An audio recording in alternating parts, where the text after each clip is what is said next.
back, everybody, to another segment of 120 Seconds. As always, I'm Stockwell, continuing on with the Gathering of the Juggalos 2024 artist interviews. I have a standing conversation with the members of GRIMM. GRIMM opened up the main stage on Saturday night at like 6 p.m. Kind of a long story, but they are semi-local to me. And they've been playing, various local shows. They opened for, I think I saw them open for Ouija Max, saw them open for Boondocks, saw them at a metal show. So I've seen them more than once. The first year that I hosted a stage at the Gathering, the Nightmare stage, there was a really huge rainstorm that one morning. I don't know if people remember. But basically, the first like 2 or 3 acts that morning on that stage were just going to get the axe. And the stage manager kind of left because, it was raining, nothing was really going on. Rain started to let up a little bit. Sound guys kind of say, hey, do you want to get rolling? So I went to those acts and I said, look, you guys were all supposed to have whatever it was, 20 minutes or 25 minutes. I said, can you all cut your sets to 10 or 15 and you guys can all three play? Because right now the stage manager just wants to move on and have you not play at all. And GRIMM was one of those acts. So I made that happen. I'm just going to be dead honest. We hurried. We had short set change times. And we got caught back up. So everybody got to play, I believe, at least 15 minutes. And again, GRIMM was one of those acts that got to play, even though they were in a position to maybe not. And those guys have never forgotten that. And I appreciate the fuck out of that. And once again, they shouted me out from the main stage, which is just so incredibly awesome to me. What can I say? I'm appreciative of these guys. I talk about not really being a metalhead, but I love what these guys do because it's like this ministry, industrial, trap, metally, horrorcore stuff, man. I think it's fucking cool. It's interesting metal. And just kind of like how I like my hip hop. I like it interesting. I like my metal interesting. So I fuck with GRIMM. There's some good dudes. And again, this is a nice little conversation we had. I hope you caught their set. If you didn't or you don't know anything about them, as always, click the links below and then check them out for yourself. Again, just a few more of these left. I'm going to try and get them all posted here as soon as I can. Thanks, everybody. Oh, yeah, you're on. All right, welcome back, everybody, to another segment of 120 Seconds. As always, I'm Stockwell.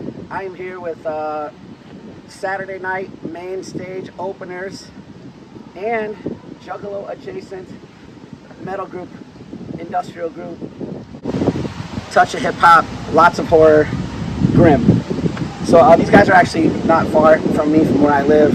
So I've seen them play local shows in my area. This is their second gathering. Yeah. I hosted when they played the Nightmare, Nightmare stage a couple years ago, and kind of met them then. Been seeing them again at various local shows, and here they fucking are, main staging. So that's incredible, and obviously congratulations. So, thank you, sir. Kind of the first thing I ask every artist who people may not know is to explain who you guys are in 120 seconds. I don't hardline it, but it's like the elevator speeches, sales speeches, right? Like some of you, what the hell is this? What is GRIMM? Why 100? If you had 2 minutes to explain it, what would it be? I'd say in under 2 minutes, GRIMM was basically created because Josh and I, we met in high school. We played a lot of music together, and then Demo I met through my other band, Townsend, was we wanted to kind of play music, but every band is kind of held to a genre. Either you play metal, you play metalcore, you rap, you do whatever, and I don't really like that shit. So we basically tried to make industrial, rap, metalcore, a little bit of deathcore. We got a little bit of fucking everything. Throw it all into one genre, and so that allows us to play shows with ICP, with Ouija Max, but then the next day we'll go out and play with Tim Skolder, an industrial artist, and then it lets us to do everything. So instead of limiting ourselves to one genre, we get to play everything and we enjoy everything. So that's why we did this. Okay. And so over the years, I've seen a kind of a 2-man lineup, a 3-man lineup. Yeah. And I know that Ethan GRIMM is the front man. So I don't want to turn into an ego thing here. Is it like a 9 Inch Nails thing where you are GRIMM and you have a supporting cast, or you three are GRIMM? It started off with, I did it as a solo project where I was doing a lot of just trap and like scream rap almost, and then I played one show and it was alright, but it was a lot of tracks, and then I was like, this needs more. So then Josh started drumming with me, and I was like, alright, now it's taking off. And then I was like, we need more.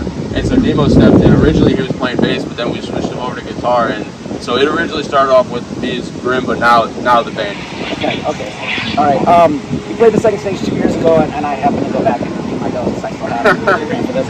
And what I put, it's trap metal horrorcore. Yeah. That's what I live. But would you say that? I mean, is that kind of a fair? It's pretty close. We don't really limit what people want to call it. Whatever you want to call it, that's us. Right, and I'm very much in that. I like to do that because I want to, like, if you were to check these guys out, it's like this. Yeah, and then you know, be like, oh, it's like Ministry.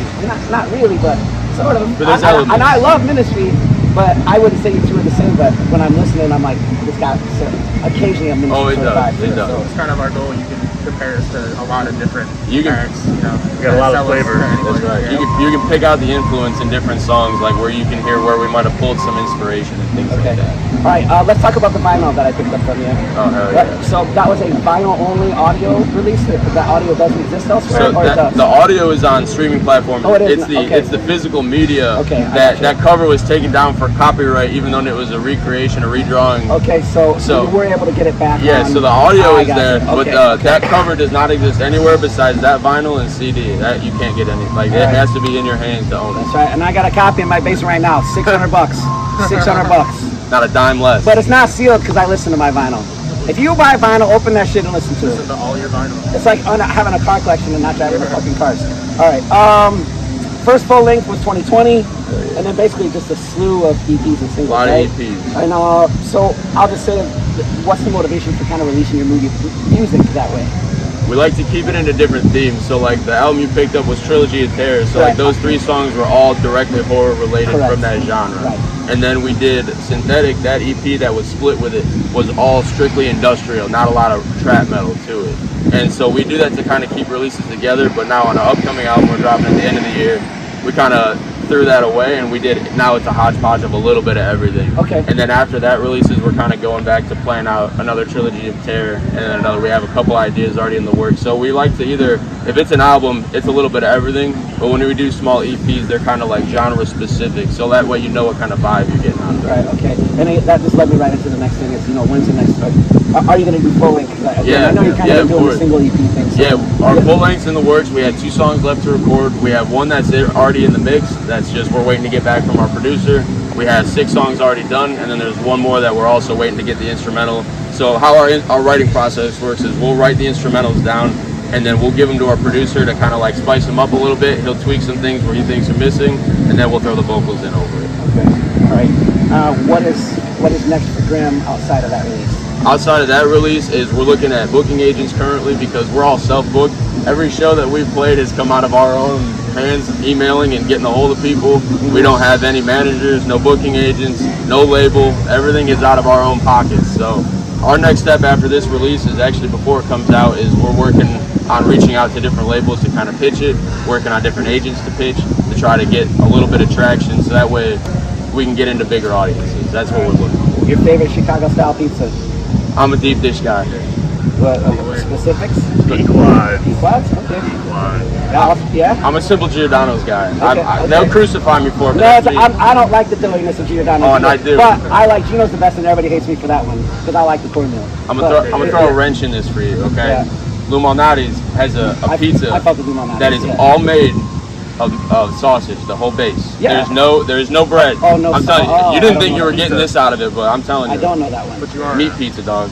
I don't If know you're that the keto diet, that's it. No carbs, The pizza. all meat. The pizza. Next time you're up there with carbs, us. as you can tell. But Next time you're up north. All right, and then the best fried chicken in LaSalle County. Oh, Man, South County. Right Spice, hands down. Okay. Thank you for not saying Ritz. I appreciate it. Oh no, that's trash. I don't know, man. You want to shit for 3 hours? Go back you to rip. Chicago and hit Harold's. Oh, yeah.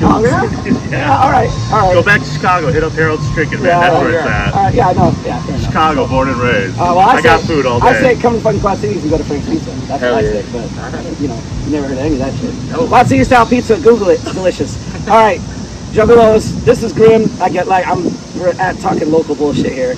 And if you're still here, then fucking thank you, but main stagers, they went from second stage to main stage. Like I said, Juggalo adjacent, but they are very much in tune with what the fuck is going on in our world, I assure you.